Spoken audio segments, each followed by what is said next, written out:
सुप्रभात बच्चों, कैसे हो आप। मैं उम्मीद करती हूँ कि आप सब ठीक होंगे।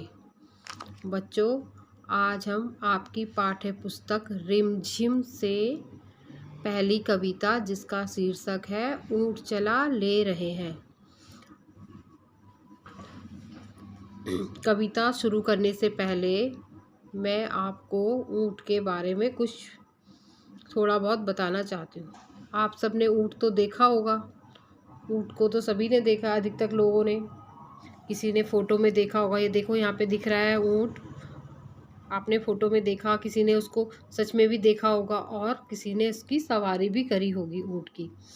आपको पता है बच्चों, ऊँट रेगिस्तान में पाया जाता है और यह बहुत विशाल होता है, हाथी की तरह विशाल। और ऊँट को रेगिस्तान का जहाज भी कहते हैं। ठीक है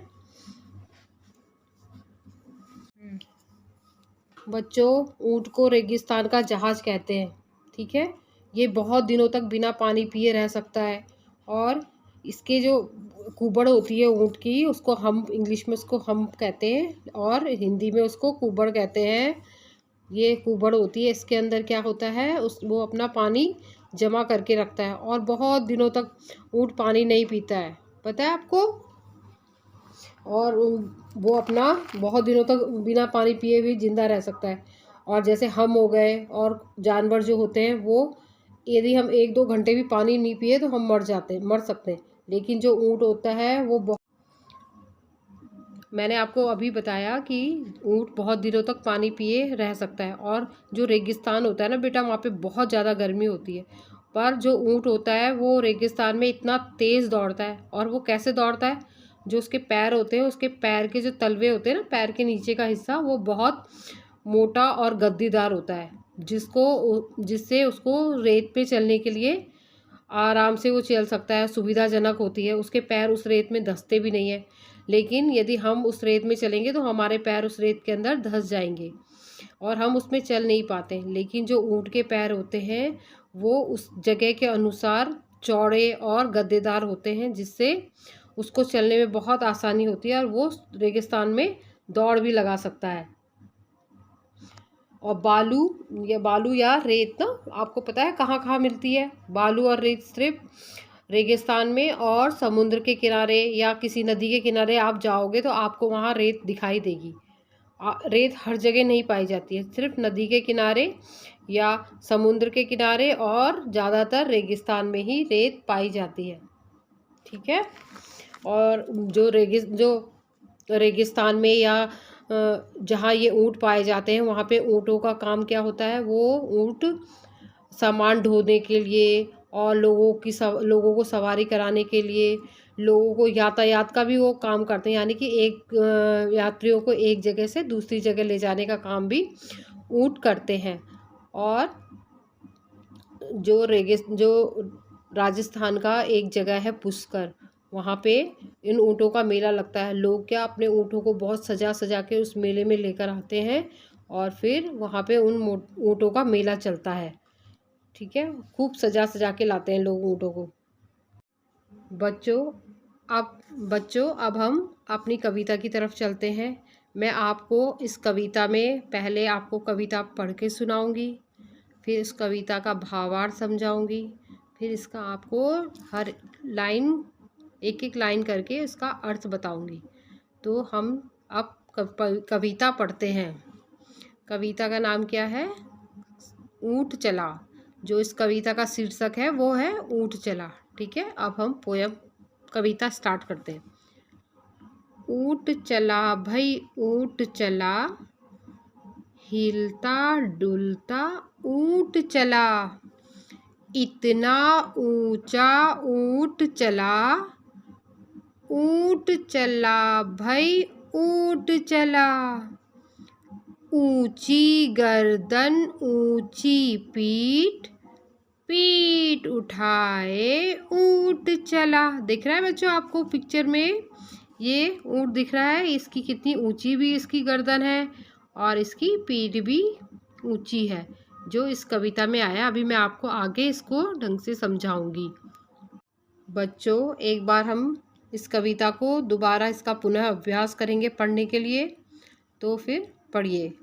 ऊँट चला भई ऊँट चला, हिलता डुलता ऊँट चला, इतना ऊंचा ऊँट चला, ऊँट चला भई ऊँट चला, ऊंची गर्दन ऊंची पीठ, पीठ उठाए ऊँट चला। बालू है तो होने दो, बोझ ऊँट को ढोने दो, नहीं फंसेगा बालू में भी ऊँट चला। जब थक कर बैठेगा ऊँट, किस करवट बैठेगा ऊँट, बता सकेगा कौन भला, ऊँट चला भई ऊँट चला। एक बार हम दोबारा इसको रिपीट करते हैं। बालू है तो होने दो, बोझ ऊँट को ढोने दो, नहीं फंसेगा बालू में भी ऊँट चला। जब थक कर बैठेगा ऊँट, किस करवट बैठेगा ऊँट, बता सकेगा कौन भला, ऊँट चला भई ऊँट चला। बच्चों, अभी हमने पूरी कविता का अध्ययन किया और उसका अभ्यास किया।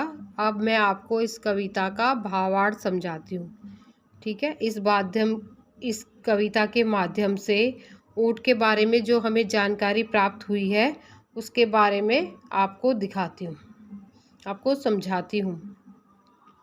आपने देख लिया, आपने ये देखी है ये जो तस्वीर बनी हुई है, इसमें एक ऊँट है और ऊँट कैसा होता है, बहुत ऊंचा होता है ऊँट। उसकी जो गर्दन है वो भी बहुत ऊंची है और उसकी जो पीठ है वो भी बहुत ऊंची है। तो कैसा है ऊँट, बहुत ऊंचा है ऊँट। ठीक है, इसके बारे में हम ये कविता पढ़ रहे हैं।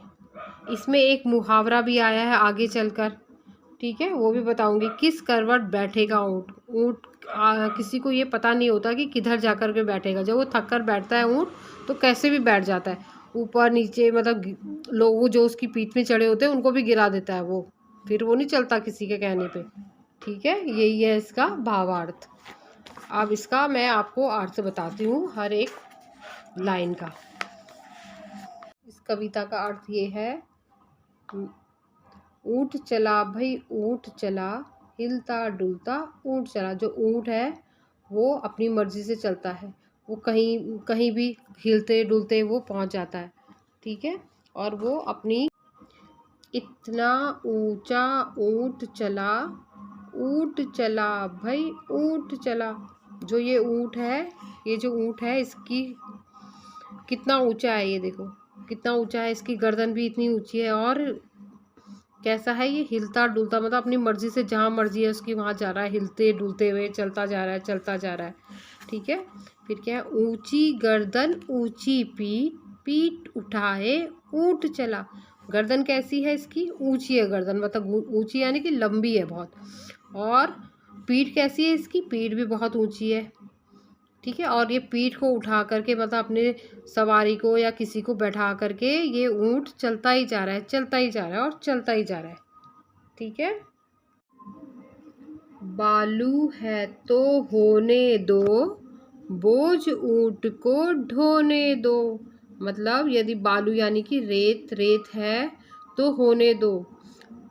कहाँ, रेगिस्तान में होती है रेत, तो वहाँ पे होने दो। बोझ मतलब जो वो सामान उठा रहा है ऊँट, तो उसको सामान उठा करके ले जाने दो, क्योंकि जो ऊँट होता है वो बालू में फंसता नहीं है। उसके पैर मैंने आपको बताए थे ना, गद्देदार होते हैं, वो चलने में उसको रेगिस्तान में चलने के लिए उसको आसान होता है। तो क्या है, बालू है तो मतलब रेत है तो होने दो, बोझ ऊँट को ढोने दो, मतलब जो सामान लेके वो जा रहा है तो जाने दो। यदि हम रेत में अपनी कार या स्कूटर या साइकिल कुछ भी लेकर जाएंगे तो क्या होगा, वो उसमें धंस जाएगी, क्योंकि वो उसके उस वातावरण में चलने के अनुकूल नहीं है, क्योंकि ये सब चीज़ें तो रोड पर चलती है। लेकिन जो ये ऊँट है वो क्या कर रहा है, ये उस रेत पर, उस बालू पर तेज़ दौड़ रहा है और ये सामान भी ले जा रहा है, इसको कोई तकलीफ़ नहीं हो रही है वहाँ पे उसको चलने के लिए। ठीक है, नहीं फंसेगा बालू में भी ऊँट चला। जो ये ऊँट होता है वो रेगिस्तान यानी कि रेत में फंसता नहीं है, क्योंकि इसके पैर ही उस रेत के अनुसार बने होते हैं। और बालू में, मतलब बालू यानी रेत में, वो ऊँट आराम से चल रहा है। ठीक है, उसे कोई परेशानी नहीं हो रही है उसमें चलने के लिए। जब थक कर बैठेगा ऊँट, किस करवट बैठेगा ऊँट। ये किस करवट बैठेगा ऊँट एक मुहावरा है। जब ऊँट को थकान लगती है तो वो ये नहीं देखता कि मेरे ऊपर सवारी बैठी है, या उसका जहाँ मन होता है वो वहाँ पे बैठ जाता है। किसी को ये नहीं पता कि इधर दाईं करवट बैठेगा या बाईं करवट बैठेगा। और वो रेत कहीं उसको मन नहीं करता, मतलब वो जहाँ उसका मन करता है वो वहाँ पर बैठ जाता है और वो ना रेत में फंसता है। वो रेत में चलने में उसको बहुत खुशी होती है, क्योंकि वो उसी वातावरण का रहने वाला है। उसे वो रेत और में चलना, वहाँ पे उसको घूमना बहुत अच्छा लगता है। बता सकेगा कौन भला, ऊँट चला भाई ऊँट चला। मतलब ये कोई ये नहीं बता सकता कि ऊँट थक करके किस तरफ बैठेगा, बाईं करवट बैठेगा या दाईं करवट बैठेगा, या वो सीधा बैठेगा। ठीक है बच्चों, हमने जो अभी पाठ पढ़ा उसी के अनुसार इसमें कुछ कठिन शब्द भी हैं जिनको मैं आपको समझा रही हूँ। ठीक है, ये देखिए, हिलता, डुलता। तो हा पे किस चीज़ की मात्रा है, छोटी की मात्रा है। ही ल ता पे आ की मात्रा है, हिलता। डा पे छोटे ओ की मात्रा, डू। ल ता पे आ की मात्रा, हिलता डुलता। ठीक है, क्या पढ़ेंगे हम इस शब्द को, हिलता डुलता। ऊ बड़ा हुआ है ये, चा पे आ का मात्रा, चा। और ये है चंद्र बिंदु, ऊंचा। ठीक है, फिर से एक बार देखो, ऊ बड़ा ऊ है, चा पे आ का डंडा, आ की मात्रा है, और ऊपर चंद्र बिंदु है। तो क्या बोलेंगे हम इसे, ऊंचा। यहाँ देखो, ग द न, गा, दा के ऊपर क्या है, रा, गर्दन। इसे रा की मात्रा कहते हैं, रा, ऋष। ऊ ठा पे आ की मात्रा, ए, उठाए। फिर यहाँ पे देखो, ऊ ट, ऊ बड़ा ऊ है, ऊपर चंद्र बिंदु है, ट, ऊंट। बा पे आ की मात्रा, ला पे बड़े ऊ की मात्रा, बालू, बालू। बा पे ओ की मात्रा, बो, झा से झंडा, ये बोझ, बोझ। फ सा पे ए की मात्रा, फ से गा पे आ की मात्रा, भसेगा। फ के ऊपर चंद्र बिंदु है, फ से गा। इसलिए अब शब्द को हम ऐसे बोलेंगे, फंसेगा तो नहीं बोलेंगे, तो फ से गा बोलेंगे। थ क र, थक कर, थक कर। बा पे आई की मात्रा, बै। ठा पे भी एक ही मात्रा, ठे। गा पे आ की मात्रा, बै ठे गा, बैठेगा। बच्चों, जो मैंने आपको अभी कठिन शब्द पढ़ाए, आपको उन्हें दोबारा उसका अभ्यास करना है और अक्षर मिला कर के पढ़ना है। आपको मात्राओं को मिला मिला कर पढ़ना है तो आपको पढ़ने में आसानी होगी। बच्चों, अब मैं आपको शब्द, इस पाठ से जुड़े हुए शब्दों के अर्थ भी बताऊंगी। ठीक है, जैसे ऊंचा तो क्या होता है, बहुत ऊपर, जो ऊंचाई पे जा रहा है। ठीक है, ऊंचा उठना मतलब। उठाए, उठाकर। बालू यानी कि रेत। बोझ, बोझ क्या हो गया, भार यानी कि वेट, भार हो गया।